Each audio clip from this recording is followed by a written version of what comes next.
Morning, everyone. I'm Andy. And I'm Mark. Bloody And hell, here we talk are. about early starts. Yeah, I know, but immediate start as well. No technical hitches, Yeah, no echo. no mucking about. No, So- I beat you to the echo this morning. Remarkable achievement. Now, before we go any further, I have got a couple of announcements. Oh dear. Shall I take notes? No, because you'll forget anyway, and you'll forget when you left your notebook. So, before I forget, which I'm already in the process of forgetting. Oh yeah, it's mate Kevin's birthday today. He's one of our Patreons, so happy birthday, Kev! And Really? keep up the good financing. We love you. I wonder how old Kevin is. Do you know how old Kevin is? I know exactly how old he is because you're he's not exactly 1 month older than me. Oh, is he? All right, okay. Yeah. So And funny enough, it was his wife's birthday yesterday. All who's right. exactly 1 year and 1 month younger than me. So that means he's Pisces. He is. Yeah, well done. Yeah, of course, because you're Aries like what I is. No, I'm Pisces. Oh, you're Pisces. I'm on the cusp. I'm the day after it switches, Yeah. basically. Yeah. Yeah. That's not something people talk about much these days, is it? One star sign. Is that still a thing? We've still, no, it's not something blokes talk about, is what you mean. It's one of those things that women put a lot of stock in. Astrology is women's stuff, is it? Absolutely. I don't know. Of course it is. Oh, what star sign are you? If you wanted to get a bird's knickers off when you were a teenager in a pub, ask them their star sign. Fucking hell, those knickers hit the floor so far, quicker than Mike Tyson's opponents. For God's sake. Probably in the establishments that you used to frequent. But in my enviro, it was more dinner and dance first. Let me just park the Bentley. Ooh, knickers are off already. Ooh. Oh dear. So that was announcement number one. Announcement number two. Yes. We did this already on the Patreon podcast, but not on this podcast. And that is we have a new Patreon, which is our friend Luke. Oh, yes. Well done, Luke, again. Welcome to the team, Luke. Yeah. And you are now Mark's official boss. Yeah, you're right. So you can... I have to submit. When we can terminate his contract is entirely up to you. And thirdly, I've got a friend that I play Star Citizen with, or I have in the past. I haven't played Star Citizen for a few months now. I should get back into it. But he reached out to me a couple of days ago asking what was going on, how I was. So I told him I was busy with this and how we were ramping things up a bit here, etc. And I told him I'd give him a shout out. He's a great guy. He's from South Africa. His name is Rock Spider. Yes, he can't be such a great guy if he plays, what's that game, Star Invader? Star Citizen. No, I'm sorry. I'm sorry, Andy. Listen, he's funny as fuck. When we're on Discord talking, he won't mind me saying this, I'm sure, if he listens. He does listen to a couple of episodes. But he's funny as hell. He forgets that he's on Discord and like there's might be 3 or 4 of us having a chat while we're doing stuff. And all of a sudden someone will come in where he is, or someone will ring him and he goes full Afrikaans and it sounds like he's chewing the arse off someone. He said, I fucking told you. You fucking do what I fucking asked. Don't fucking tell me to fucking do. Hang on a second. So this Discord thing, you can talk to each other. You're not typing out a message. No, you can. But it's basically a voice communication thing. Oh my God. But it's hilarious because he forgets he's got us on. Yeah. And he goes right into it. Like you can tell that they've got different workplace ethics in South Africa because he's like, you fucking idiot. I told you. You do a good South African accent though. I had one of my mum's sisters married a guy from Joburg. All right.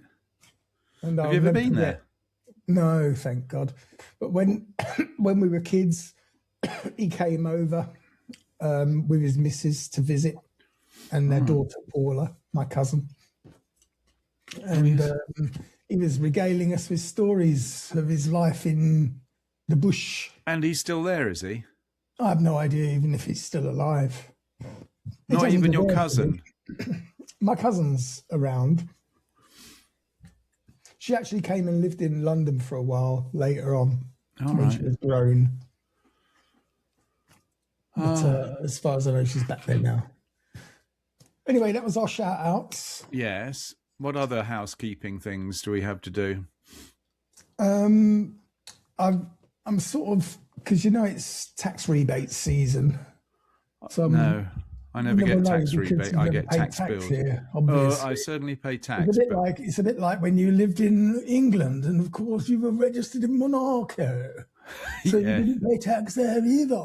In my dreams. That was something that always shocked me. The number of my colleagues that had this ridiculous ex-dom, what do you call it? Non-dom status. I mean, they'd lived there for 20 years. They had houses, families, no intention of ever moving anywhere.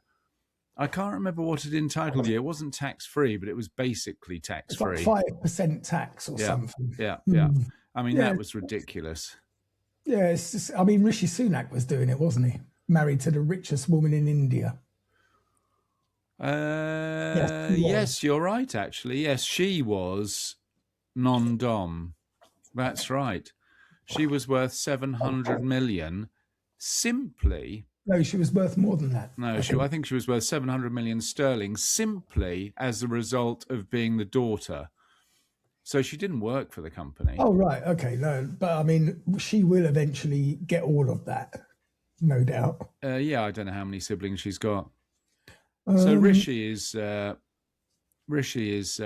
laughing all the way to the bank, isn't he? Because I think he was, I mean, I say successful. I don't count hedge fund managers as successful, but I think that's what he did, as did so many others. It's a bit like the man of the people, Farage. The man of the people, Farage, who manages to amass a fortune. He's the highest earning politician in the UK at the moment, and you can't really call it earning. No. It's just people of the likes of, actually not Elon Musk anymore, giving him money. Well, Elon Musk is still very much right-leaning in British politics. Elon Musk, you can't get much more right-leaning. He's a bloody Nazi. For God's sake, how much further right can you go? It's like, I was reading an interesting thing, and of course, you don't know half of what's real and what's not. But do you remember that character, Tommy Robinson? Yeah, of course. Now, he's still in the news now. He's still in the news now. And, I've always thought of him as a bit of a thug. I mean, that's basically what he is. Well, he was. He was a football hooligan. Oh, that's very... He was talking the other day about the vitriol that he has to endure. Well, that's right. And he claimed he had to leave the country. Yes. He claimed away from ISIS threats. Yes. So basically, he is now an illegal immigrant somewhere else. No, but the ridiculous thing was he moved to Spain 5 years ago. Yeah, you see, this is all bollocks, right? This is all smoke and mirrors. All right, he didn't have to leave the country. No. He had to go back to Spain to avoid paying tax in England. Yes, exactly. That's basically why. Yeah, exactly. That's exactly what I mean. It was just all a load of bollocks. Yeah, it's just, all of them are at it. I know. It doesn't matter what way they lean, what their politics are, or what they pretend to be sticking up for the general public. They are all at it. Oh, I see. Hang on a second. So you just suddenly reverted back to rolling all politicians into the same bucket? Oh, yeah. I've never said I will keep any of them alive. They all need to be deaded. All of them. I'm inciting. That's such a sad cop-out. It's not. It is. It worked in the French Revolution. It worked in the Russian Revolution. Kill them all. No, because short of a revolution, you're letting them off the hook. You're letting off. Oh, come on. Why? What? So we should pay even more to keep them alive for 20 years so they can think about what they did. Fuck off. Just bullet each. That's all it takes. Then it's game over. And all that extra money you've saved, you can share out, give alms to the poor.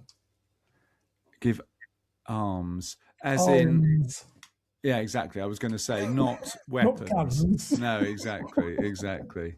Well, you've got to be careful when you go off on a rant. You never know what you might be inciting. Yeah, well, of course, because I don't have that BBC accent, you can't be sure if I'm saying arms or arms. Exactly. You need to practice it. Do you do a BBC accent? You do Woody Woodstock, Nanny and all of that. But do you do a normal?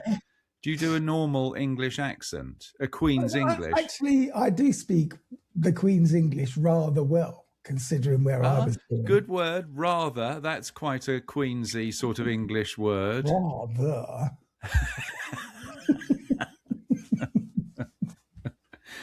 Oh dear. But there's not much going. What? I don't have any trouble with people understanding me, no matter where they're from, if they speak any kind of English. But if it's like I've had people working with me from different parts of England who just cannot be understood by anyone outside of the UK. No, well, even our friend Derek, I used to struggle to understand when he used to turn on. What was he? A Liverpudlian? A Scouser. A Scouser, exactly. Scouser, mate. Yeah. All right, there, kid and I. Did that fellow? Do you remember Rab C. Nesbitt? Rab C. Nesbitt, yeah. I have a feeling he might have died because he was in the news not so long ago. I'll tell you who might also die. Talking of the news, actually, there was a story that caught my eye today. I don't know how to feel about it. It's a couple, British couple, who've been held in Iran for over 100 days now. Oh, this is the elderly couple, isn't it? Or was that? They're in their 50s. They're not elderly. Oh, see, no, sorry, I was thinking 80s. But they were picked up on charges of espionage, of course. Yes. But in reality, they were basically on a motorcycle trip around the world. And I have to ask myself and them, are they not deserving of being picked up for espionage? Imagine going into Iran as a UK fucking citizen without being forced to. It's not on anyone's holiday list. And I'm sure it's on the Foreign Office do not fucking travel list. I don't know whether deserving is the right word. They were certainly naive to think they would get away with it. But you don't know how long they've been. 100 days. 100 days. The Iran situation. They've now been sentenced to 10 years. That's why it's in the news today. Oh.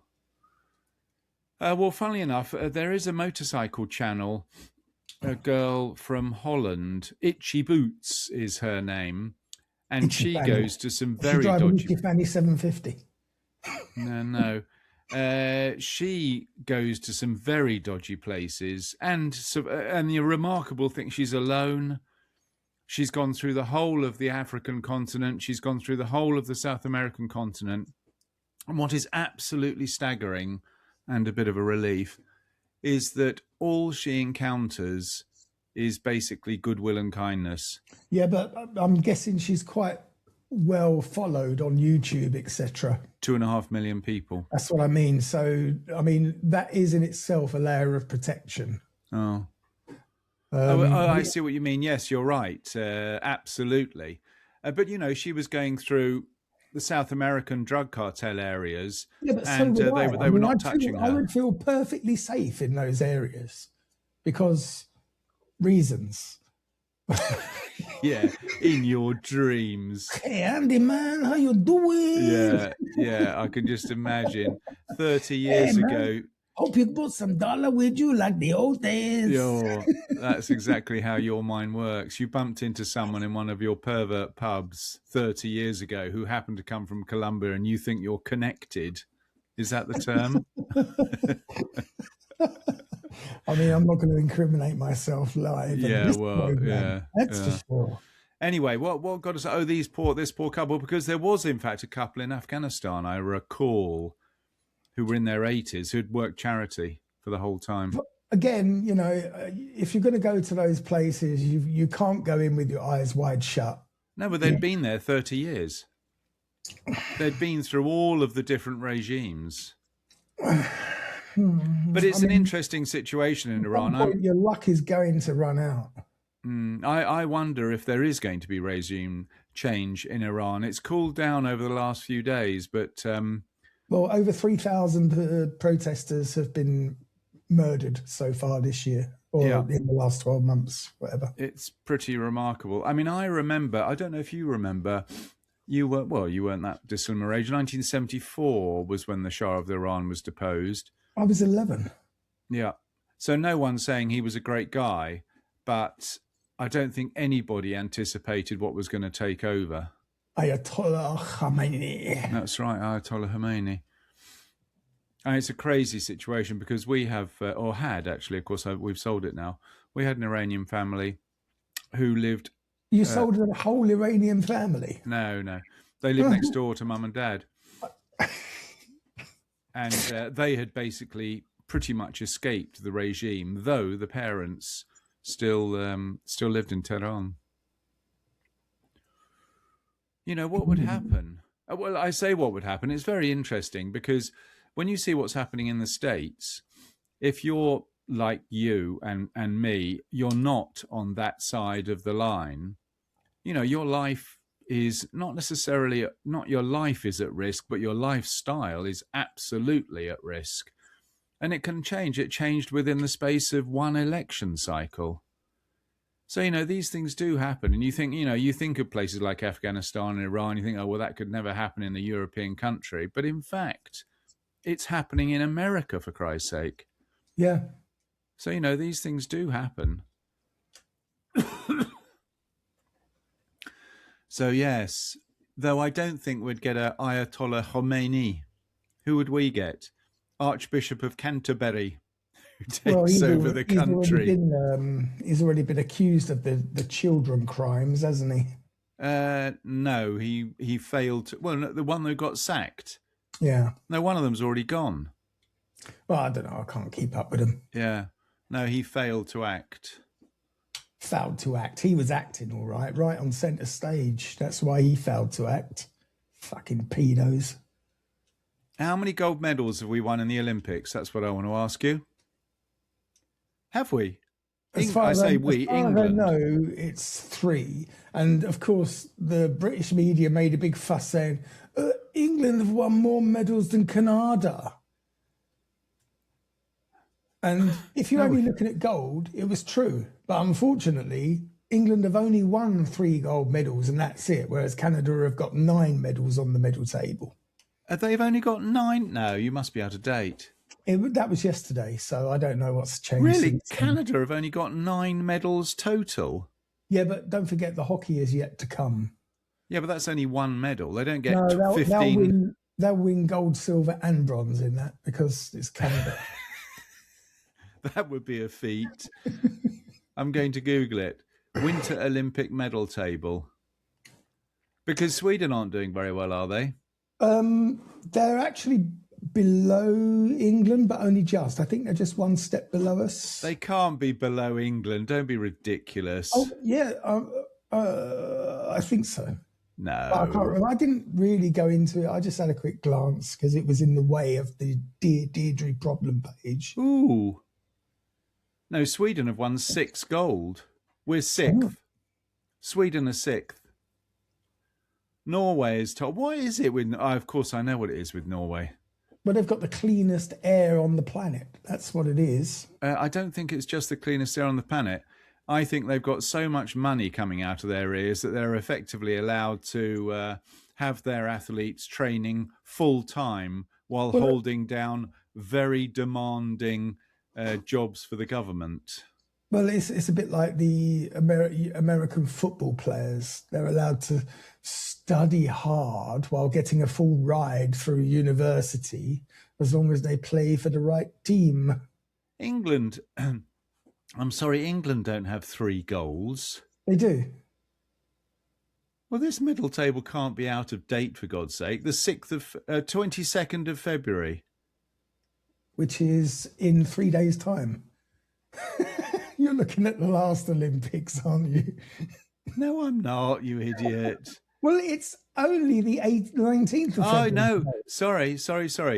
That's unfortunate. You were absolutely right. It was just me misreading the table. 13th, Great Britain is on the table with 3 golds and nothing else. Yeah. So Sweden have absolutely whapped them. Though we are behind the Netherlands, which is a bit annoying. Well, for a country that has 0 snowfall every year, 3's pretty good. Yes, I assume it was the curling. No, I told you it was a skeleton. It was the skeleton. Well, you can't win 3 medals in the You skeleton. can win 2. I think you can win the solo and the team. Right. Did you see quite a, Double, you know, I don't watch much of it, so I only get to see the highlights that have come up on whatever it is. But that American bobsleigh, No.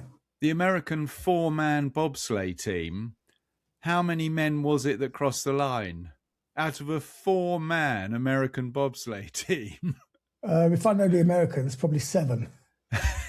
It was 1. What, the others fell off? All the other 3 fell off. So That's why he won, because they had no weight. He didn't win.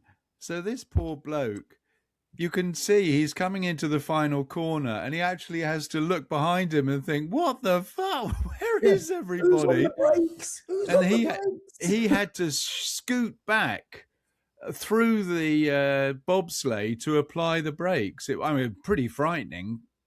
Can you imagine? So Italy are now second. But, I mean, it's just a ridiculous statistic. Norway have 15 gold medals. How many did the United States have? 7. I don't know. I mean... Less than half. Yeah, but again, unless you're in Colorado, there's not much snow in Americas, is there? What?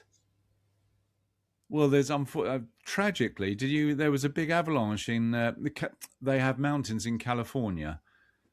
There was a big avalanche, and I think 15 people were lost, and 9 of them died. China's not doing too well. They have lots of snow. China? Yeah. Oh, they probably have quite a good... Bloody hellfire. Here's a surprising one. Sorry, listeners. Honestly. One eternity later. No, but it's just, I mean, suddenly things throw up. Finland are 24th.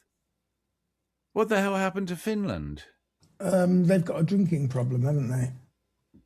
Well, they did 50 years ago, Andy. I don't think they've got a drinking problem today. Once an alcoholic, always an alcoholic. Well, that's true, but you think that stopped them performing. It's interesting. Why don't they do well at the Winter Olympics? There are not many of them, of course. There are even less Finns than Swedes. Well, that's why then, obviously. I mean, the thing is, there's no money in it, is there? Is there any money in it? Yeah, there's money. Yeah, there's money in the ice hockey. But, I mean, these days, I mean, in the olden days, when we was kids... People used to do it for the pride of the nation. But then I think it was around the late 70s, 80s, it started getting more professional or semi-pro. Yeah, that's right. And then the Olympics lost its luster, really. People don't do it for glory anymore. They do it for cash. And where's the cash in curling? I mean, who the hell is going to fill a stadium with people pushing rocks? Oh, I don't know about that. I reckon there's money involved. Oh, I don't know. I can't see it. But then again, I couldn't see that there was money in selling pictures of your feet on OnlyFans. But hey ho, I'm raking it in. I don't think you can see anything evidenced by the shirt you're wearing today. How dare you? I blend in nicely with what's left of my chair. Oh yeah, I was saying, you know, because it's tax season. See, you threw me right off my thing. I was going to say, I'm going to see what they're going to give me this year. And if it's enough, I might invest in a new chair. Well, sadly, I had the misfortune. You left the chair at some stage when we last did it, and it focused in on the... No, it's following you. And it focused in on the chair. How you can sit on that is beyond belief. I wouldn't sit on it naked. It literally, it's festering. It's not festering. It's just being pulled apart slowly. It is festering. It doesn't actually fester. There's nothing in there that rots. I'll tell you This what, chair will still be around in 4,000 years. if you got your magnifying glass out on your Android Airphone or whatever the hell you've got, I'm sure it would show a lot of movement. There'd be lots of things waving at you from inside that chair. Thanking you. Most of them come from my body anyway. Well, yeah. No, so that's pretty much it. The Olympics, tragedy in California. I don't think there's too much else news-wise. They're still hounding Prince Andrew, of course. Now they're interviewing the Royal Protection Officers from... That's right, and it's a very good point. I mean, surely, okay, you're a Royal Protection Officer, but you're still a policeman. Well, and frankly, I mean, they were letting young girls into the Buckingham Palace on a regular basis using a code word, which was Mrs. Windsor, and then showing them through to Andrew's private quarters in Buck Heist. No. Yes, or at least once a week. No. I'm telling you, this is what is happening. What is this out of InfoWars information, or this has been? I've never ever seen this InfoWars you speak of. Well, it's closed down. This is for a much more reputable current bum. I mean, I'm joking apart. I'm not saying it is reputable, but I mean, it's actually appeared in a national newspaper, has it? Of course, and in Daily Mail and the Express. I mean, they all print these stories. Yeah, but they're a bit National They Enquirer. are known to be liars, but you can't disbelieve this because the royal family are not sparkly and shiny like everyone would like to think. Oh, no, absolutely not. And bear in mind, they invented beheading. Sorry. No, they didn't. Well, they certainly did it very early on in history. Hi. Yeah, sorry, Taylor, can you call me back? Yes, I'll send you the money. Don't worry. No, it's just one of my girlfriends. No, I would, if you ask me who invented, and I know it's not actually invented it, but I would say the French. It was the French who mastered the art of the guillotine. I mean, La Guillotine, Madame Guillotine was long after Henry VIII. 200 years, wasn't it? Yeah, but he used to use the old chopper. I don't think Henry VIII could lift a chopper. He could barely lift his own chopper. He couldn't see his own chopper, I know that. There probably wasn't much left of it, though apparently he didn't die of the nasty one. He died of something else. You only have to see a picture of Henry VIII to know that he didn't live past 30. Oh, I think he lived past 30. Yeah, but you know what I mean. He wasn't a healthy specimen. No. I think he was near death for many, many years. I wonder how it's going to turn out for this fellow, Andrew, if he's going to actually avoid... Can he be prosecuted in the UK for things like that? Yes, I guess, but it would take some words from Parliament, who are all his mates, of course. Bear in mind they've all been mentioned in the same documents, and also they're all equally guilty of the Pizzagate thing. The Pizzagate, where he was at the Pizza Express. No, pizza is a code word for these people. It means children, basically. Underage minors. Pizza is the term they use. Oh, is there a pizza party tonight? Do you want to come to a pizza party? Like all these knobs have fucking pizza parties, for fuck's sake. It's a bit like, is Charlie around? Has anyone seen Charlie? We all know it's not a bloke called Charlie. We know what they're talking about. I mean, maybe I'm, putting two dots together that don't belong together. But it's very interesting that the excuse that Andrew gave for not being with Guthrie... That was purely arrogance. But he said he was at a pizza party with his daughters. Yes. But he said he was at Pizza Hut, and I think Pizza Express. Actually, it doesn't matter. That was him. It was a Freudian making slip. A shout out to his mates, saying, "Help! Help! Need help here from my pizza buddies." Yeah.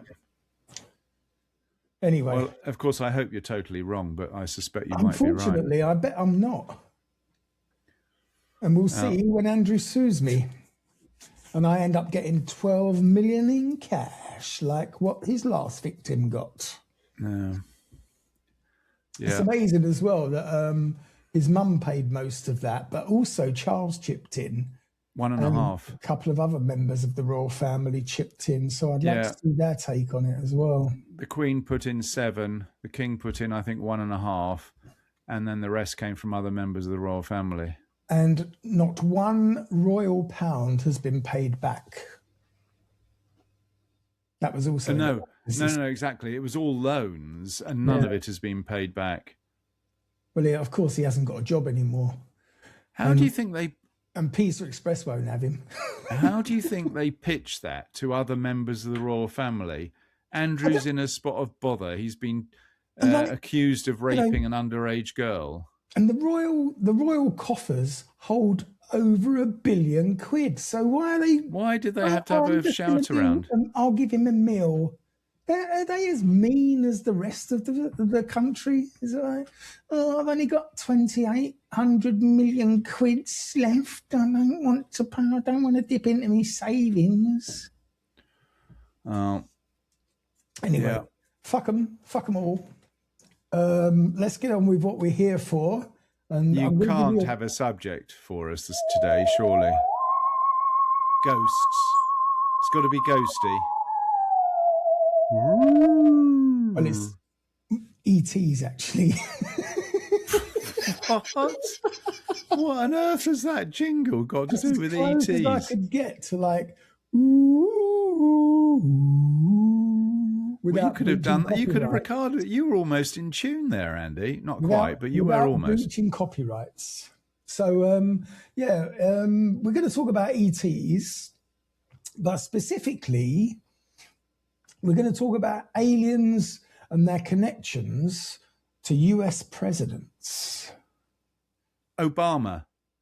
Well, not just Obama. No, but he was in the news this week. Yes, I know. That's what gave me the idea, because I know that there's a few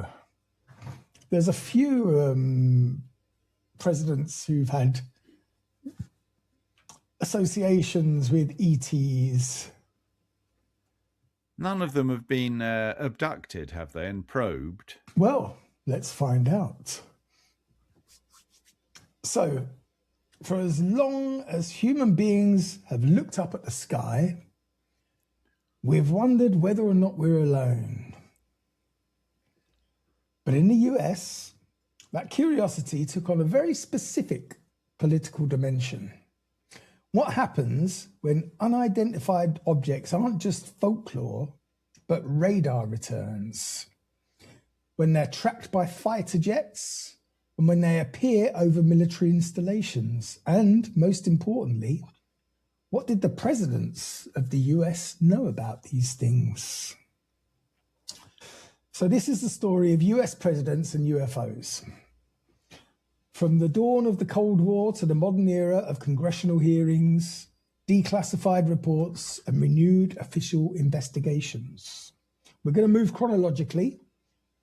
We'll examine documented sightings, private statements, political pressures, and intelligence briefings, and also the shifting public stance of the White House, who for over 80 years have denied everything. And there's no speculation in this. This is a detailed look at history, policy, and power. So the modern UFO era began in 1947, 2 years after the end of World War II, and at the very start of the Cold War. In June of that year, pilot Kenneth Arnold reported seeing 9 crescent-shaped objects near Mount Rainier, and his description of their motion, like saucers skipping across water, gave rise to the term flying saucers. Only weeks later came the most famous incident in UFO history, which was Roswell. Area 50. Roswell. New Mexico. Is that not the same? Is that not the same as Area? No. Oh, that's something different, is it? So in July 1947, debris was recovered from Roswell Army Airfield in New Mexico, and the military initially announced it had captured a flying saucer. What, they actually announced that? Yes, we did an episode on it. It was a while ago, so of course you wouldn't remember. But within 24 hours, the story had changed. Officials said it was merely a weather balloon that we mistook for a fully occupied flying saucer with dead bodies. Easy mistake. Now, the president at that time was Harry S. Truman. And Truman never publicly claimed to have seen evidence of extraterrestrials. However, during his administration, the US Air Force established Project Sign in 1948. And that was basically the first official UFO investigation program. It would later become Project Grudge. I don't know why. And then later, again, Project Blue Book. The Cold War context is pretty crucial. In 1947, the US was less concerned about aliens than about the Soviet Union. But the real fear was that UFO sightings might be advanced Soviet aircraft or psychological warfare operations. Declassified documents revealed that some early Air Force analysis took the extraterrestrial hypothesis quite seriously, at least briefly. But Truman's administration publicly minimized the phenomenon, and their message was clear: national security first, speculation later. But not much has really changed since then, because the US knee-jerk reaction to anything they're not sure of is to shoot it, even today. So the 1950s is where the golden age of UFO sightings started. And reports surged across the country. Radar operators tracked unknown objects. Pilots reported encounters, and newspapers were filled with headlines. In 1952, Washington, D.C. experienced a series of radar and visual sightings over multiple weekends. Objects were tracked over the Capitol and the White House itself, and fighter jets were scrambled. And the president at that time was Dwight Eisenhower. And this incident is one of the most documented UFO events in US history. Air Force officials later attributed it to temperature inversions causing radar anomalies, but the sightings triggered national panic. Under Eisenhower, secrecy intensified. In 1953, the CIA convened the Robertson Panel, a group of scientists tasked with evaluating the UFO phenomenon. And their conclusion wasn't that UFOs were alien spacecraft. Instead, they determined that UFO reports posed a potential national security threat because they could dog communication channels and be exploited by foreign adversaries. The recommendation then was to debunk them, reduce public interest, and educate the public to be skeptical.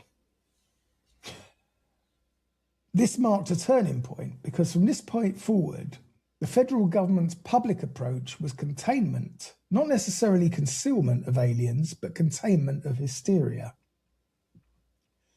There are persistent rumors that Eisenhower himself held secret meetings regarding extraterrestrial contact. Some conspiracy theories claim that he actually met with aliens at Edwards Air Force Base. And we're going to talk about that a little bit.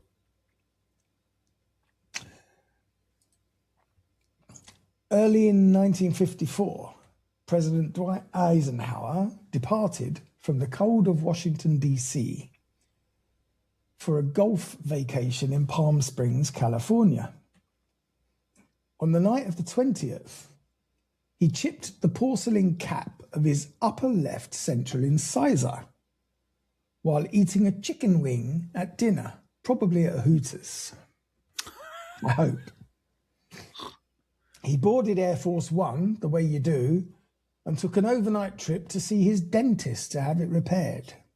The next morning, he was back in LA and seen attending a church service. At least that's the official story. There are some conspiracy theorists who believe that the dentist's story is just a ruse to cover something far stranger and weirder. So in this version of the story, President Eisenhower made a secret nocturnal trip to a nearby Air Force base to meet 2 extraterrestrial aliens. In the Ike met with ET's theory, Eisenhower went to Edwards Air Force Base, where he met these 2 aliens nicknamed Nordics because of their resemblances to Scandinavian humans with their white hair, pale blue eyes, and colourless lips. That's a bit of a racist comment, isn't it? This is 1954. Pale hair and skinny lips. Why would aliens look like humans? They could possibly be shapeshifters, and they just tried to make themselves look as unfrightening as possible. And there's not much less frightening than the Swede. With white hair and blue eyes. The reason the Nordics travelled to Edwards Air Base from another solar system and engaged in telepathic communication with Eisenhower was to make a request. If Ike would agree to eliminate America's nuclear weapons, the Nordics would share their superior technology and their spiritual wisdom. See, that also could be a Soviet trap, couldn't it?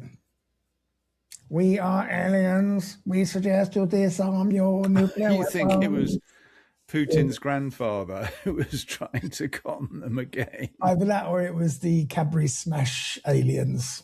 Yes. And then we beat it with their steely knives.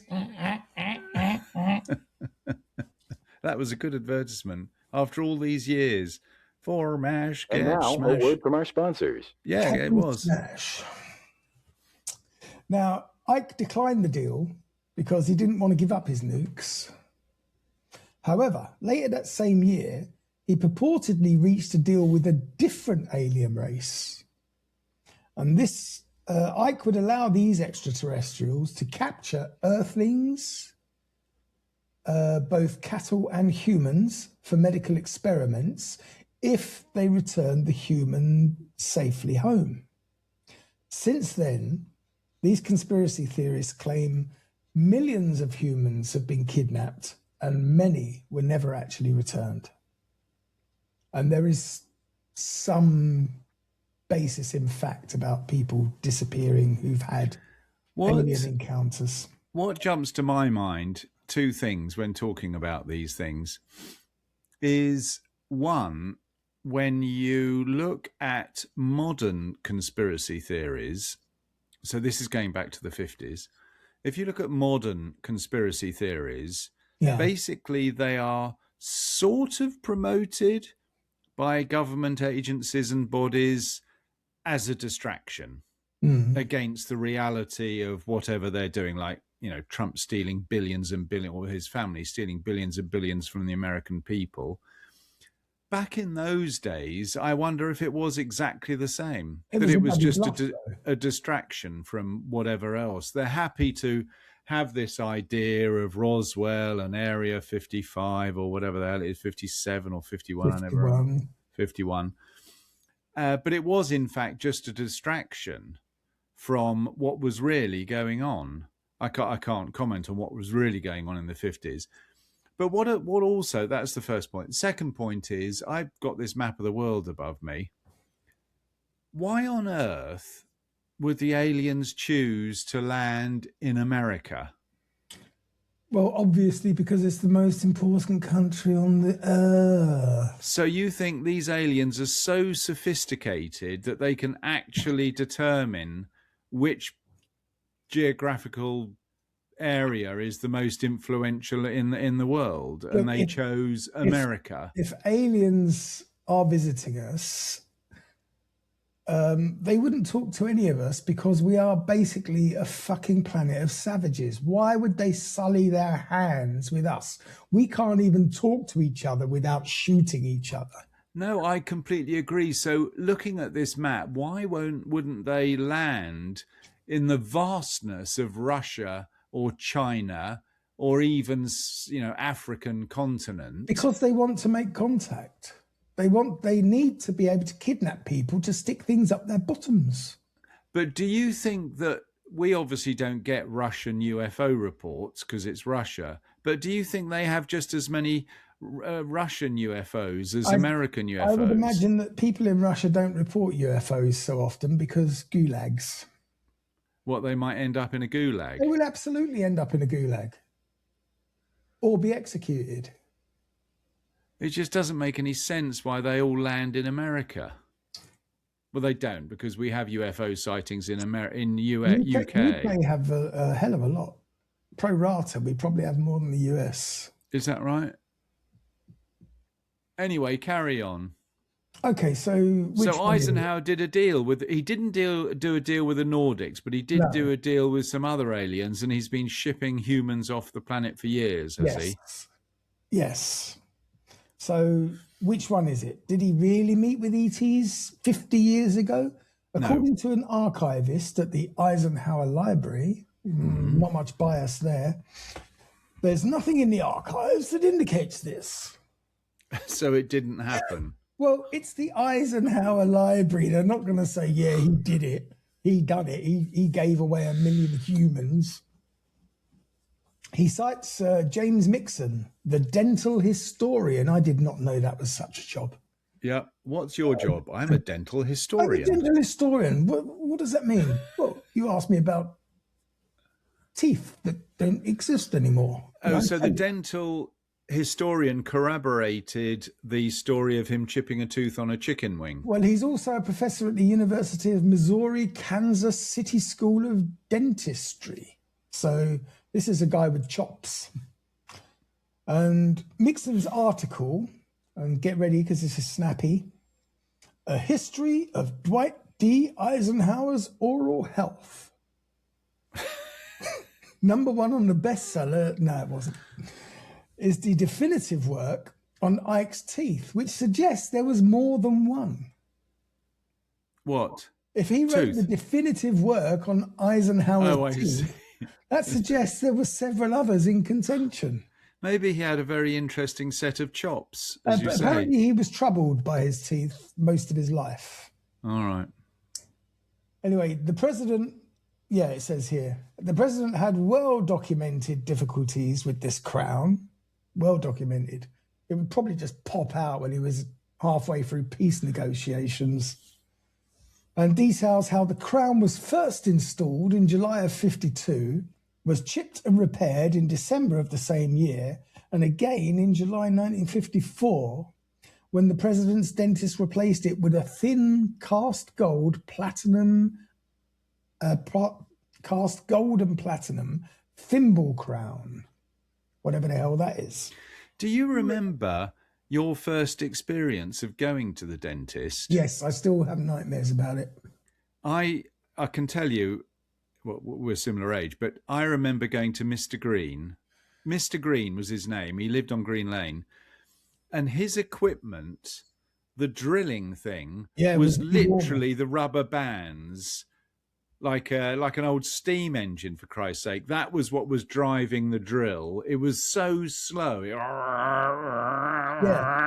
And enormous as well. I mean, they literally had to prise your mouth open to get the end in. Yeah.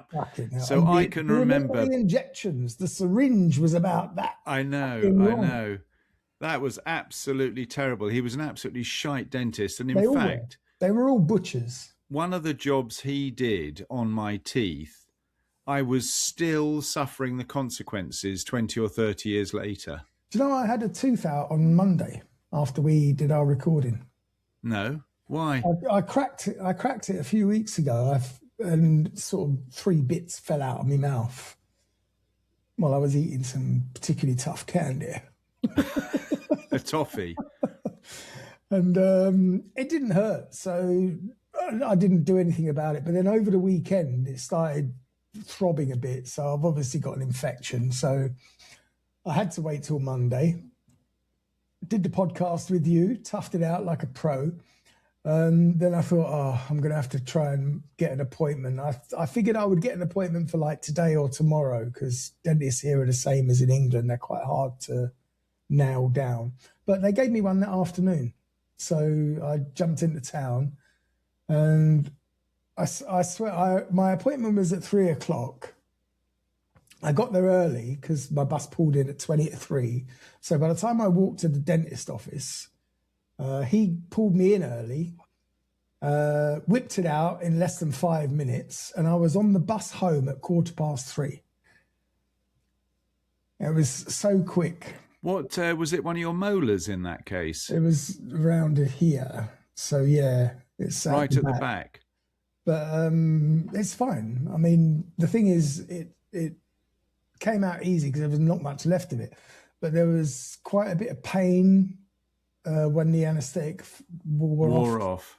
So I was taking ibuprofen and paracetamol every 5 hours or something and the pain woke me up Monday night, Tuesday morning, and it woke me up Tuesday night, Wednesday morning. But then this morning I woke up with no pain. All right, so it's sorted. But I still took the painkillers just in case it was just being a longer period and I took some just before this podcast, but I think that's probably the last ones I'll take. So anyway, what made me think of it was what dentistry was like in 1950s when Eisenhower was in power, and I can remember what it was like in it was probably a hammer and chisel in those days. 5 or 6 when I used to go to Mr. Green, so 1967. Yeah, there would have been medieval torture devices in the 50s. Yeah, literally a hammer and chisel. So anyway, even though Eisenhower never made a public statement on the matter, his son provided a response to a recent email inquiry as to whether or not his father had ever met with aliens. What did he say? No. And he declined to comment any further. So, I mean, you can make your own mind up, but I believe, and we can go into this in another episode, there's a lot more to Eisenhower and his alien meetings with a lot more detail, but that would require its own episode, and I think we probably will do it one day. What was the step change in the Eisenhower regime that gives you the idea that he was party to some extraterrestrial information that might have benefited mankind? Technology advances. In Eisenhower's reign? Mm-hmm. No. Well, I've just had a text message from the White House saying cease and desist. Yes.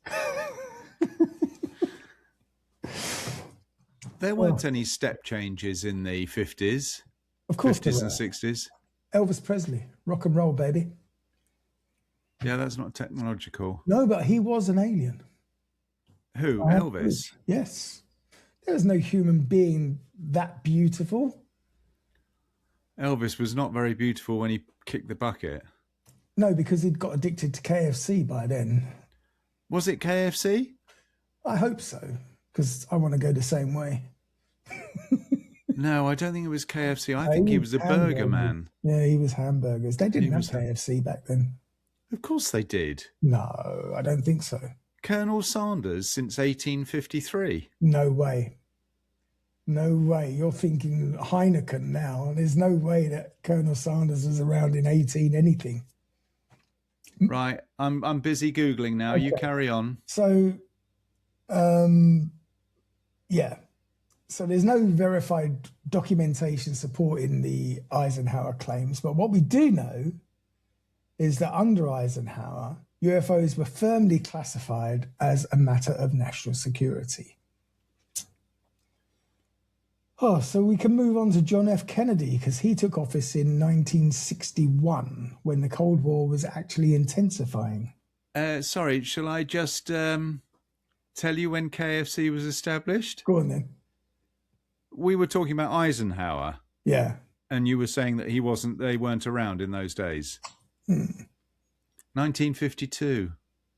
So the same time as Eisenhower. Perhaps that was the pivotal point.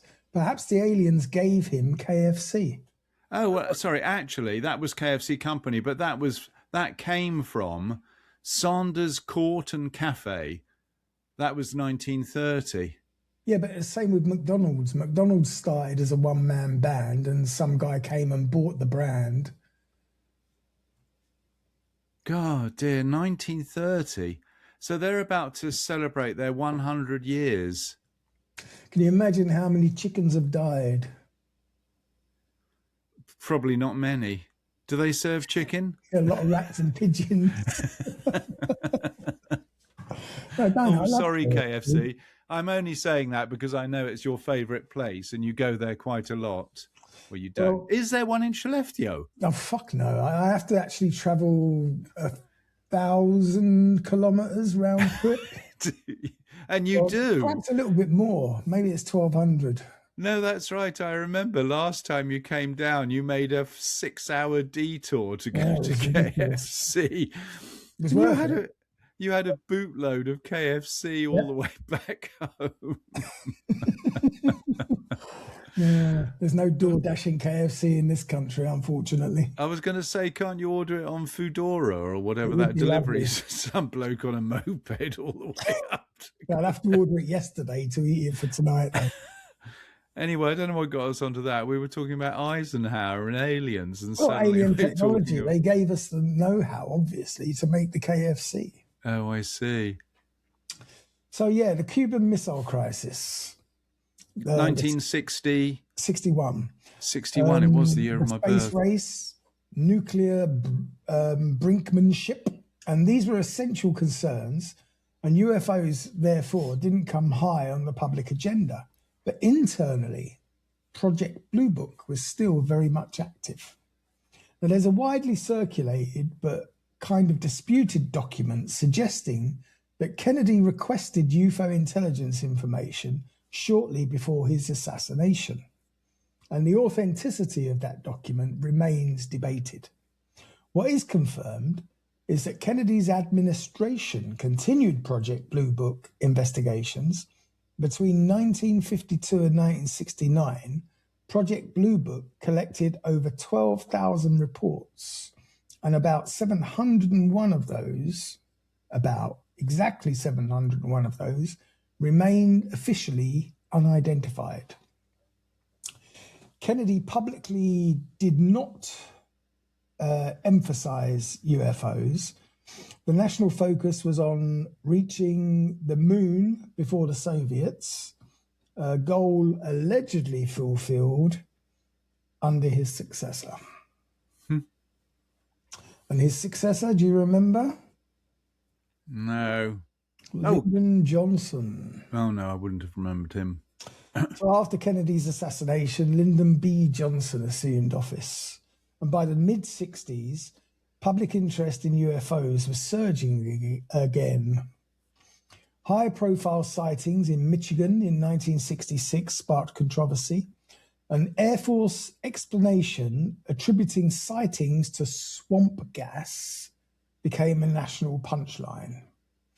In response to mounting pressure, the Air Force commissioned the University of Colorado to conduct an independent scientific study, and this became known as the Condon Report. That's a very one you have to be careful with. Exactly. Led by physicist Edward Condon. I went to school with a guy called Condon, Terry Condon.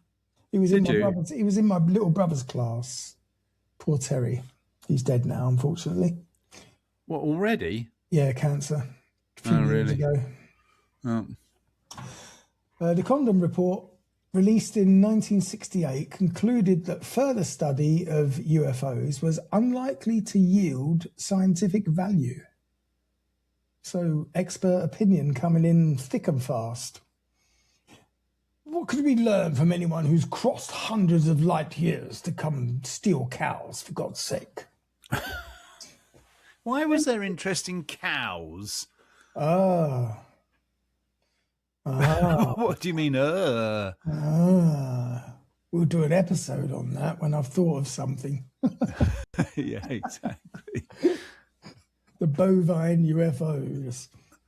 In 1969, under President Richard Nixon, Project Blue Book was officially terminated.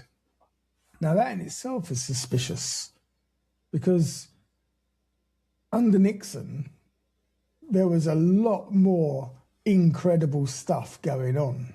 If you think about the Montauk Project, the Men in Black, all the other sort of stuff. But anyway, the official position, UFOs posed no threat to national security and showed no evidence of extraterrestrial origin. The thing is that if aliens manage to come here and land and infiltrate, then they're obviously sophisticated enough to basically do whatever they want to do. Yeah, but we don't know what their end game is. No, but that's why it's so preposterous there is an end game or that they exist. No, because they would have just done it. They would have achieved their goals. What they want to perhaps eat us or something. Yes, exactly. Perhaps we are food, and now they're basically breeding us at the moment, so they get a good 20 billion of us before they actually harvest the crop. They're using the cows in the meantime to make beef burgers, but what they want is an Andy burger. No one would want an Andy burger. Oh, I could choose a couple of buns to make a nice Andy sandwich. Actually, no, your meat is probably quite good because you never do anything. On the other hand, well, you think I'm well marbled. Yes, I think you are well marbled, and you have a beer. Well, you don't. When was the last time you had a drink? When Hannah was here. All right, so you're literally off the. I don't. I used to have an aperitif and a glass of wine, but that's all stopped. Yeah, it's been like 6 weeks, 7 weeks since Hannah was here, and that was the only day this year that I actually had a drink. No, that's what I mean, because I remember you telling me you hadn't had anything since Christmas. But anyway, the story hasn't ended here. Oh dear, why? There's more. So I thought they closed the book. Yeah, they closed the Blue Book project. But the Green Book came up. Before becoming president, Gerald Ford had publicly advocated for greater transparency regarding UFO investigations. As a congressman in 1966, Ford called for hearings after the Michigan sightings. However, once in office, of course, there's no public evidence that Ford pushed for any major UFO disclosures. As usual, what's in the mandate book and the manifesto never makes it to the goalposts. Nixon, meanwhile, has long been rumoured to have an interest in UFOs. Some accounts, including those from political figures and researchers, claim that Nixon privately discussed UFO matters with associates and even allegedly showed Jackie Gleason, well-known actor, classified material. Why would he show a well-known actor classified material? Golf buddies, I'm guessing. They used to like hobnobbing with Hollywood stars, didn't they, presidents? Can you imagine an alien interacting with Trump? I can imagine an alien fathering Trump. Yes, you're right. What was the Jabba the Hutt? I can imagine. Yes, can you imagine if he turns out to be Trump's father? Half Jabba the Hutt. Jabba, half Wookiee. Except less hairy, of course. Now, these claims remain anecdotal and unverified, but still, during the Nixon and Ford years, something important was happening behind the scenes.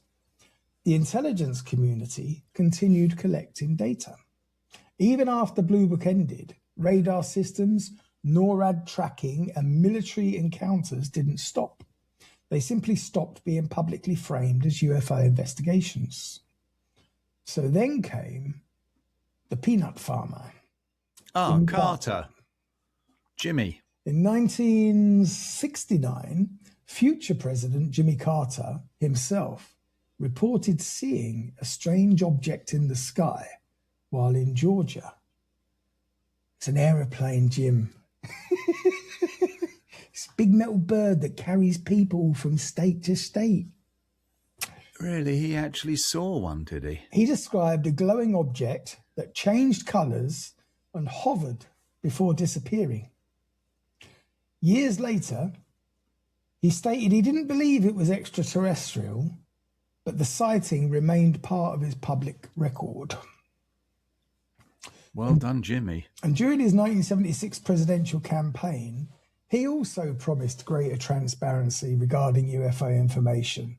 However, once entering office, that promise once again quietly faded away. What are they worried about? Well, why would a government be worried about saying, yeah, we've met aliens? Because they would lose control of the people. Why? If we knew... How would your life change if the aliens, you knew they existed? How would that change your life? Why would we obey our governments when we know there is a far superior force and knowledge and wisdom among us that we could worship instead? Worship? What's that got to do with anything? They're aliens. They're just another race of something, of beings from a different planet.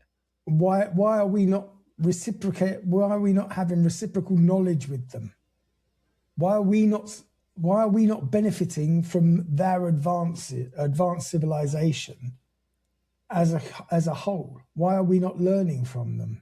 No, but what do you mean? I don't think they exist. I'm just saying, what are we all afraid of? What are the governments afraid of? One eternity later. How dare you? What do you mean they don't exist? Of course they exist. There's many races of aliens out there. You think Jimmy Carter was enough to stop an alien invasion? I'm not saying, no, you couldn't stop an alien invasion. If they've got the technology to get here, they've got the technology to blow this place to smithereens. Don't worry about that. So why are we worried about them? Why do you worry about something you've got no control over? Well, you worry about all sorts of shit. No, but you shouldn't. That's the point. You should worry about things that you can actually have an influence over. I want my bucket list, midget nun, blah, blah, blah. On that bucket list is to be abducted by aliens and taken around the galaxy a bit. I want to see a bit of space before I go. You just want to slip into that blue velour suit, don't you? I do want a bit of alone time with 69. What's happened to 69? She's a bit is she going to promote this episode? She is indeed, yes. Today, as in our today. You're going to work on her. Did you see the last promotion? Probably not. Yes, I did. Ilva watches them, you know. She actually likes them. What do you mean I do as well, don't I? No, you're supposed to share them and everything. You do nothing. I see this, you know. I see who likes and who shares. You have no interaction whatsoever. Oh, it's only because I'm probably half asleep when I'm actually going on Facebook. Oh, yeah, because when you're watching Arabella, your eyes are half closed anyway. God's sake. Got nothing to do with sleeping, is it? She's a rather hot little totty. Arabella. Nice name. She's actually named after you have a list of voices that you can choose from, and this voice was called Arabella, so it saved me actually thinking. Sounds a bit like a cow to me. Arabella? Go get Arabella from the pasture. No, it doesn't sound, no. Arabella sounds like a very nice, decent young girl, the marrying sort. You'd marry Arabella. You wouldn't marry my Arabella. I stood her up on Valentine's Day, apparently. Anyway, why would Carter lie about opening up with extraterrestrial activity? Former officials have suggested that Carter was briefed on classified aspects of unidentified aerial phenomena, as they were known by now, but ultimately didn't pursue his public disclosure. The reason... Go on. Yeah, carry on. Yeah, I was going to say, this comes back to my point. We keep talking about the Americans reviewing national security concerns and all this bollocks. Are we saying that UFOs have never landed anywhere else in the world? Of course they have. Well, why is it so everybody has the same national security concerns? It's the same as with the arms race in the Cold War. The Russians are doing their thing, the Americans are doing their thing, and no one wants to let the other one know exactly where they're at. And it's the same with UFOs. You're not going to go to the Americans, we've got aliens talking to us, because then you're making an enemy of the Americans. And the Americans are going to start pointing their nukes at your country instead. It just doesn't make any sense. So Australia's a pretty big landing spot. You think of it, they land in Oz. What on earth? Oz could say, yeah, we're talking with them. We're going to get their technology and such like. We've even opened a bottle-o near their favourite landing site, mate. A what? A bottle-o? A bottle-o, yeah. What's a bottle-o? A bottle-o. It's like an off-licence. No, it's not. Shop. It's a hotel. No, a bottle-o is a fucking off license. It's where you buy your booze. A bottle shop. Bottle-o. I haven't heard that, and I bloody live there, for God's sake. Obviously, they don't talk like that in Sydney. Yeah, they talk like this. It's wonderful coming to the vacay home in Sydney. I can tell you. They definitely don't. Anyway, former officials have suggested...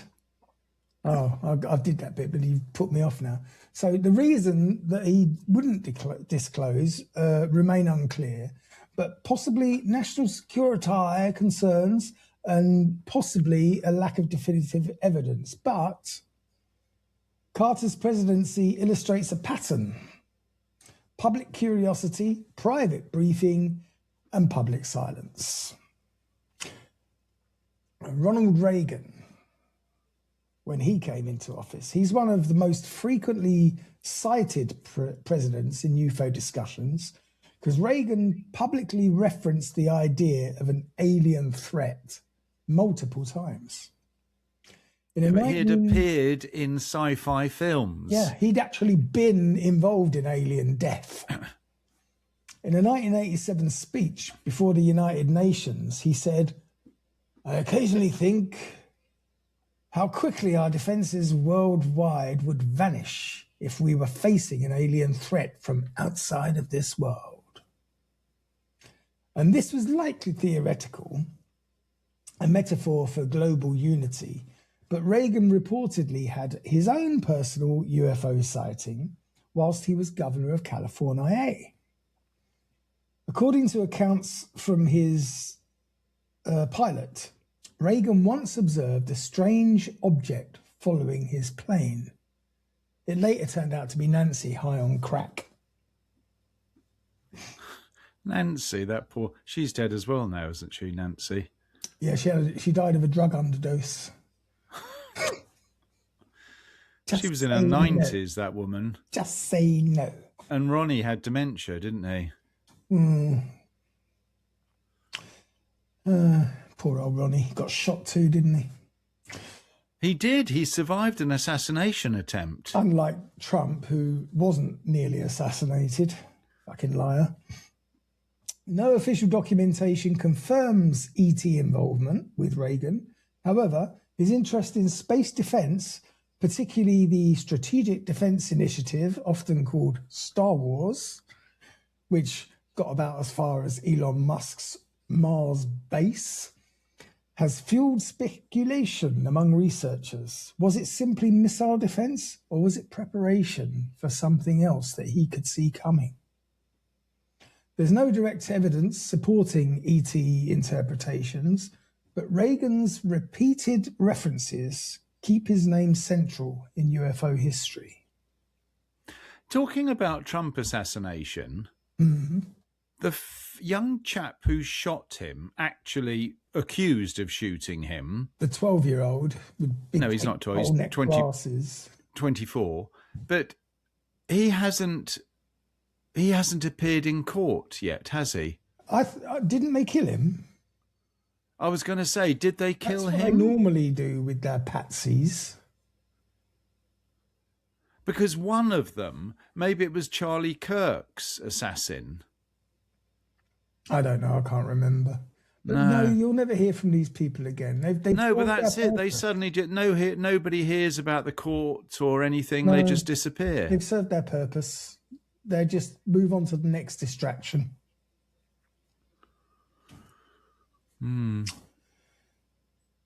So George H.W. Bush brought something unique to the presidency, apart from eating children. He had previously served as a director of the CIA. And given that UFO investigations often intersect with the intelligence agencies, which is itself an oxymoron, intelligence agency, Agencies, yeah. Bush's background has attracted attention. However, during his presidency, UFOs again were not a major public topic. If there were classified programs ongoing during the late Cold War, they remained deeply compartmentalized. Now, we know there was because we've spoken about a lot of them on our podcasts, and they all took place in these 60s and 70s years. When Bill Clinton took office in 1993, they cleaned the carpets in the Oval Office, and it wasn't long before they realized they'd made a major mistake. God's sake. He was spaffing all over the place. But UFO culture experienced a renaissance. Television shows like The X-Files captured the public imagination. Oh, Anderson. Clinton What? reportedly What do you asked- mean? Gillian Anderson? It's not my cup of tea. But what's not to like about her? Miserable face. She looks like a bulldog licking piss off a nettle. For God's sake. Put a smile on it, you know? She smiles. Clinton reportedly asked advisors about Area 51 and whether the government was hiding anything. Now, Area 51 is just basically a classified testing facility in Nevada, and it had long been associated with UFO rumors. And during Clinton's presidency, the government officially acknowledged the existence of Area 51 for the first time, although not in connection with any extraterrestrial events. Clinton later said publicly that if the government were hiding aliens, he would want to know. Well, yeah, because you're the boss of the government, basically. It's your job to know, mate. However, we all know the truth, that you're just a figurehead like the king, and you ain't going to know shit. There's no evidence that Clinton disclosed extraterrestrial secrets, but his curiosity reflected a broader pattern. Presidents appear aware of the mythology and occasionally probe it, but they remain bound by classification systems. George W. Bush Jr.,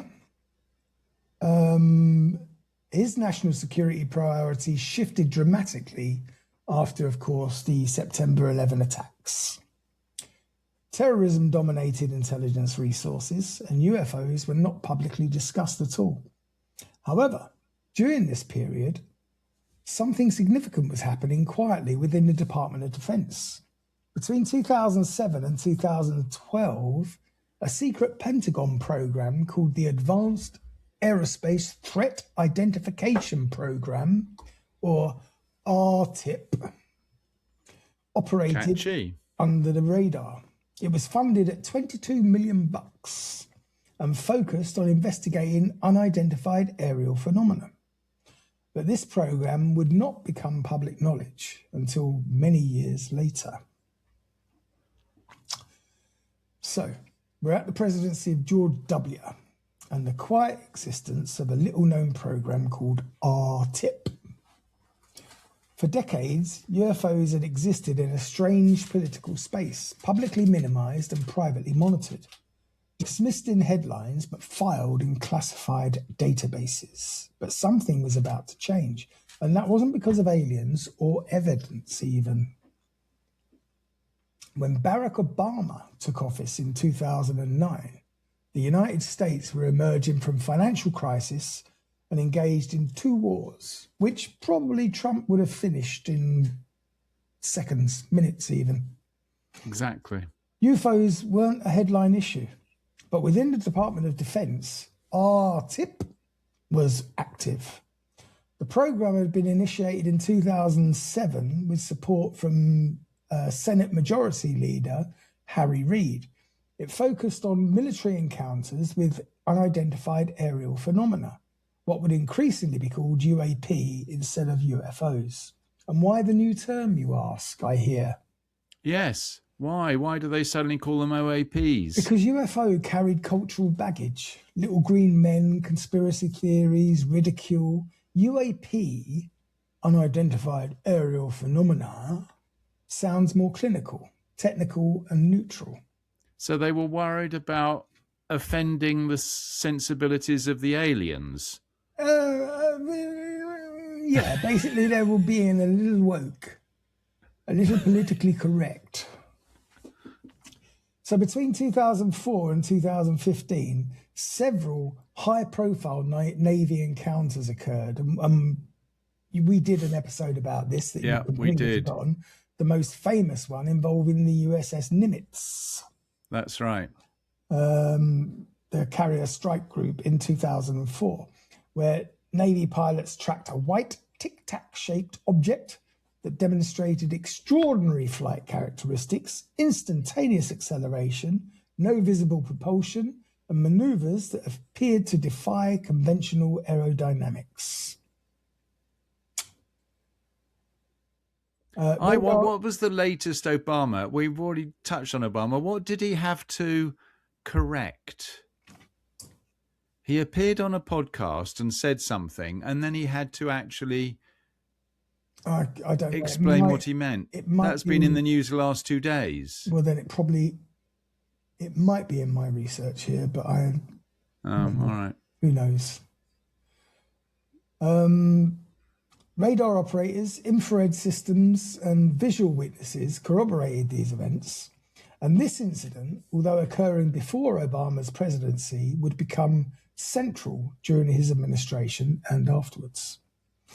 In 2017, after Obama had left office, the New York Times revealed the existence of RTIP and released 3 declassified Navy videos. And those videos, Fur 1, Gimbal, and Go Fast, were later officially confirmed by the Pentagon.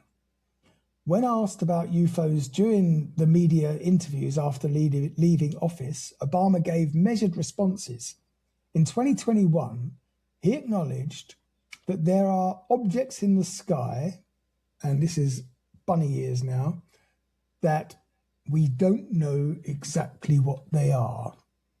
So notice the wording. Not extraterrestrials, not spacecraft, not unknown objects. For the first time in modern history, a former president openly acknowledges that unidentified aerial phenomena are real in the sense that they are being observed and they are unexplained. And that might sound small, but it's not, because it marked a cultural shift from ridicule to legitimacy. And talking of ridicule, when Donald Trump entered office in 2017, the New York Times revelation about RTIP occurred during his term. Trump was asked directly about UFOs in interviews. His answers were typically cautious. It's all fake news. It's phony stuff. It didn't happen. Sometimes dismissive. He stated that he had been briefed but did not appear overly concerned.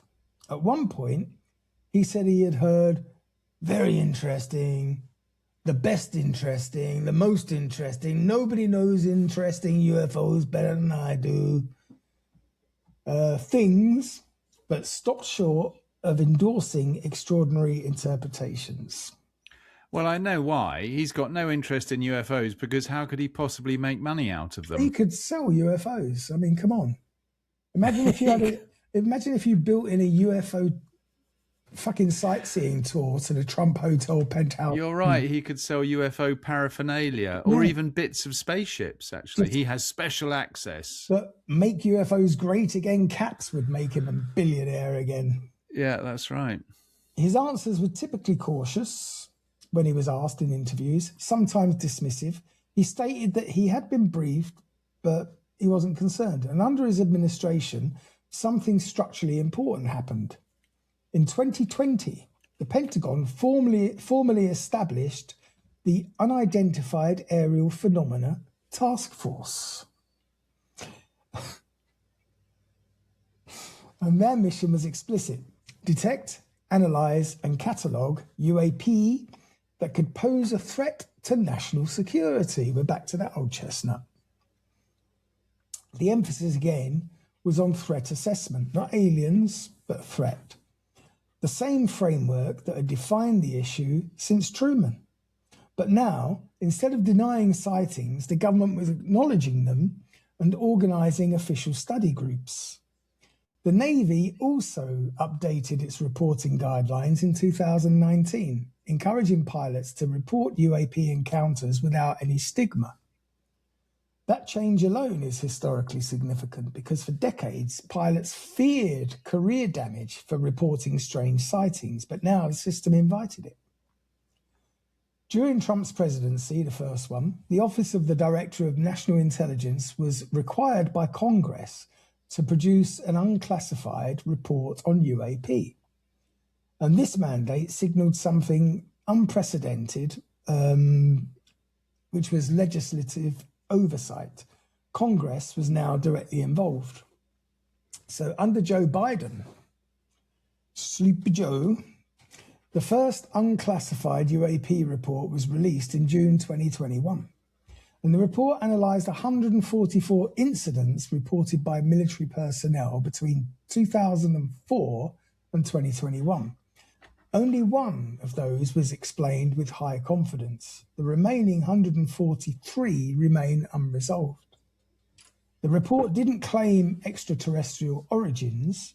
It contained 5 potential explanatory categories.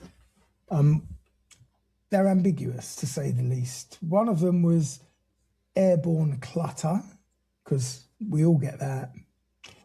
Number 2 was natural atmospheric phenomena, such as the Northern Lights.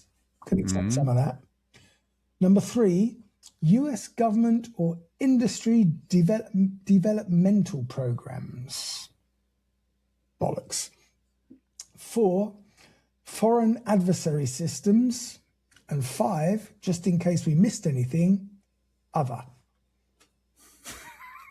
So that last category, of course, leaves the door wide open.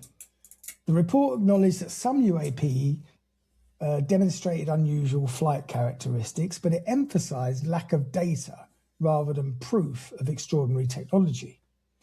And this document represents one of the most transparent official acknowledgements in US history, not because it confirms aliens, but because it confirms uncertainty. Presidents for decades had avoided the topic, but now the executive branch was required to address it publicly. And this led to congressional hearings in 2022 and 2023. Pentagon officials testified, military witnesses described encounters, and former intelligence officers made claims about hidden crash retrieval programs, claims that remain unverified and strongly contested. The executive branch under Biden maintained a cautious tone.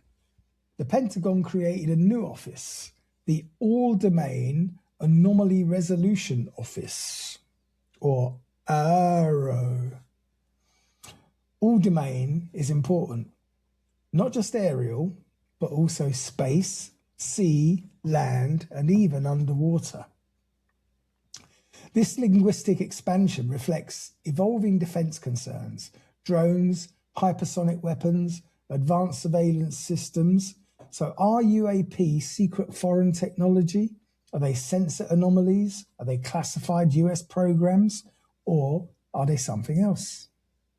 Presidents are briefed on classified matters daily. However, presidential knowledge doesn't necessarily mean comprehensive awareness of every compartmentalized program.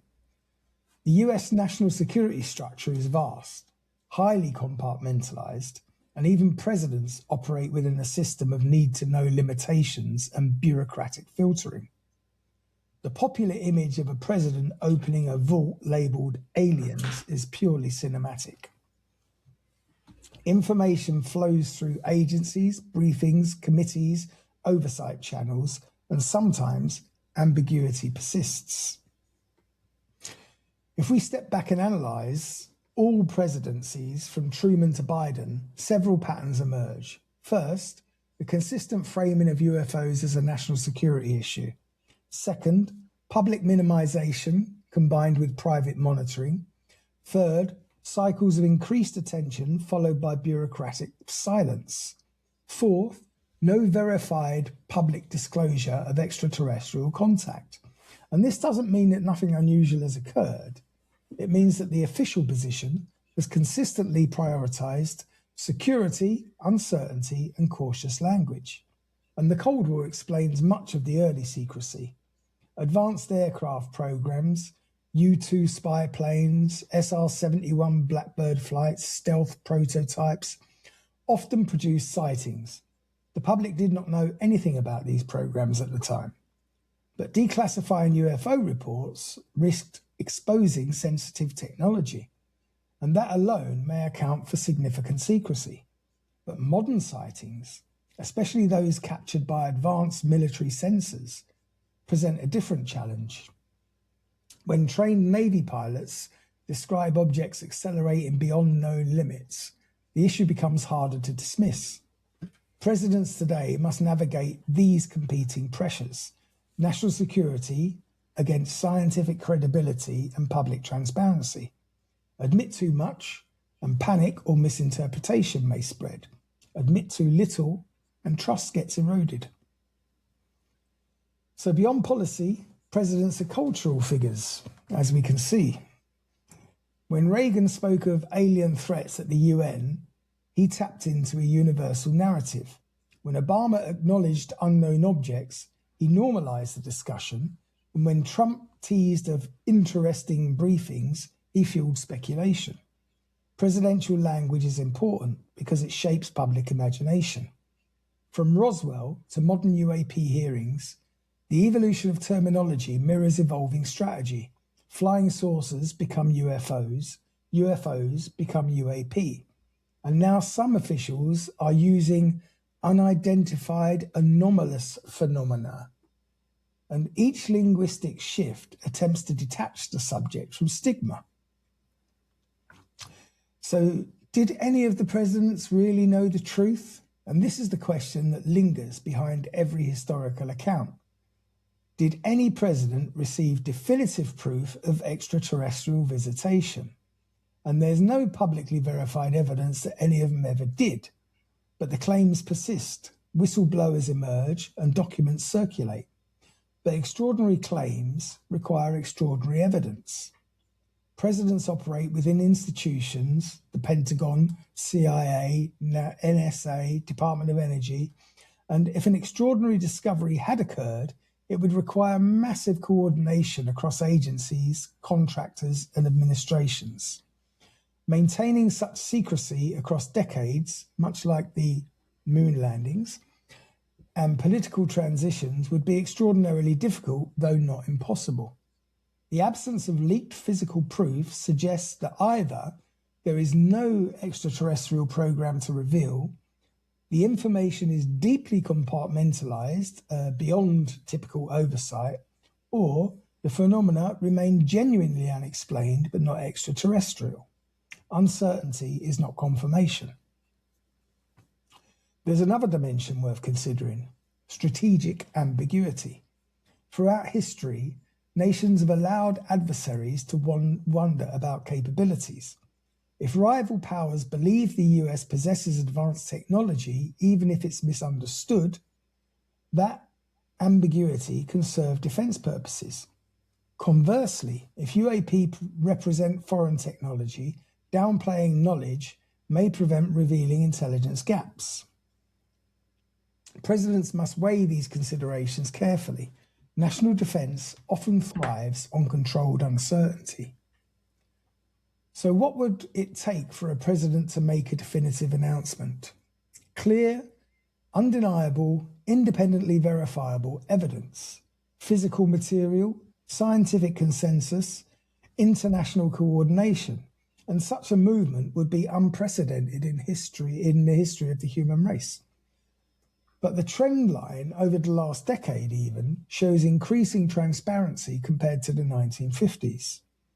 The ridicule barrier has weakened. Scientists are cautiously re-engaging with the subject. Government offices are formally tasked with analysis, and the conversation is evolving from fringe to formal.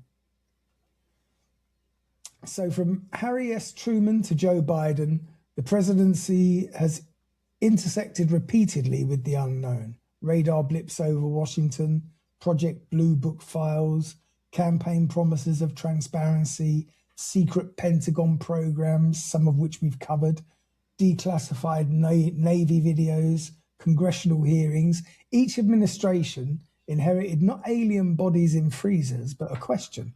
What are these objects and what do we tell the public? Perhaps the most honest answer across 8 decades is this. Presidents know that something has been observed, and they know it occasionally defies easy explanation. They also know that national security must be protected, and they certainly know that either way, nothing has been yet achieved. The story of US presidents and UFOs isn't the story of confirmed alien contact.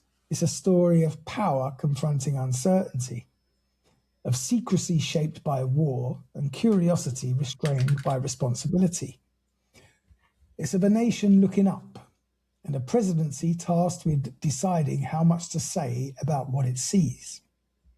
As of today, no president has stood before the American people and declared we are not alone. But for the first time in modern history, they have acknowledged that not everything in our skies is understood, and that just may be the beginning of a whole new chapter.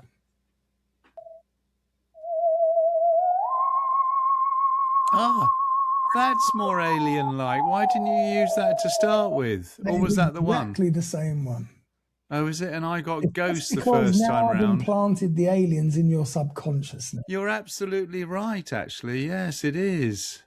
Now I think that sound is associated with aliens. And that brings us to the end of UFOs, aliens, and presidents. Presidents. Yeah. Well, we'll have to do another one, an update when we get what happened with Obama the other day. Well, you know, we could literally do an episode every week on UFOs and aliens with the amount of stuff that's out there. And it is popular with our listeners. So Jimmy Carter. Yeah. But yeah, quite interesting. Well done. They've all got their. Well, I mean, half of them have seen UFOs, for God's sake. Do you think? Well, more than you I might have. be right. You might be right. Yes, well done, Arabella. Arabella's got nothing to do with this episode. Oh, isn't it? It's what's her name? 69. You have to change her name. No, because that's her name. You can't. I'm not going to change her government name to a slave name. She is what she is. Anyway, I'm looking forward to working with her later today. She's a bit saucy. She's 69. Indeed. Hope she keeps her 6 fingers to herself. Is that what she's got? 6 fingers? Well, it felt like it when she put them up my bum.